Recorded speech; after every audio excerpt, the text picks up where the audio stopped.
අයියේ ඔයා සංදේශකාව්‍ය කියවලා නැද්ද? ඔය කොච්චරනම් සත්තු ඒ කාලේ ලියුම් ගිහිල්ලා දීලා තියෙනවද? නැද්ද බං? ඇයි බං අපේ මෞෂධ පඩිතුමාගේ සතර කම්මන්ත්‍රණයලා කේවිට්ටගේ කටට වර්චස් කළේ? ඒ වට්ටයා කටට නෙමේ. මූ මගේ ලව් එක වර්චස් කරයිද දන්නේ නැහැ. ගජයි මේ ඔක මෙහාට දියා. මම ඔක ගාන්ට මුගේ කකුලට ඇටැච් කරන්න. හැට පැටෝ හොඳ පැටෝ ගාන්ට වැඩේ කරන්න ඕන පැටෝ හොඳේ වැඩේ කන්න එපා. ඔටත් කෝම ඉන්නකෝ අම්මයාව එළියට අරගෙන දෙන්න. අන්න තුතු පට්ටෝ. ඔයාලා හුරුතලේ විතරනේ. වැඩේ නෑනේ. හොඳට ආගන්න මේ අයියා දෙන ලියුම මංගෝලිස්තුමාගේ ගෙදර ඉන්න අක්කිට ගිහින් දෙන්න ඕනේ. මේ ඒකට කියපන් එහෙම පණිවිඩයක් දුන්නොත් ඒකත් අරන් එන්න කියලා.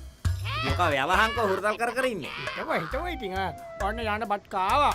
අටෝ බත් කාවා. බත් කාවට කමන්නේ වැඩේ කන්න එපා.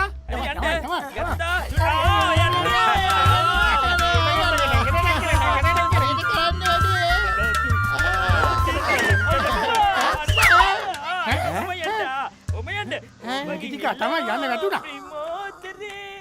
බලපන්. අනේ පැටෝ අයියෝ පැටෝ අනේ මොකද්ද මේ වුනේ? අයියෝ ඌ බර වැඩිද කොහෙද බං? කොච්චරව බත් කෑවා කියන්නේ බත් කාලා වැඩි ඇති. අයියෝ ලියුම මඩ ගෑවිලා නේද? අමාරුවෙන් බන් ලියාගත්තේ ෂි. මේ දැන් මොකද කරන්නේ? කො ලියුමට මොකද මේක බලාගෙන වෙන එකක් අඳිමු. මඩ ගෑවිලා ඉතින්. මඩ ගෑවිලා? ඇයි යව්වේ ඉතින් උඹලාගේ ගිරා සංදේශේ? හිටපන් ගසලා ගන්න. රෙද්දද ගසන්නේ දැන්? තහංකෝ ඉතින්. මෙහෙදියන්. මෙහෙදියන්. ගනින්. අයියෝ අපරාධේ කොච්චර දුක් විඳලාද බං මේක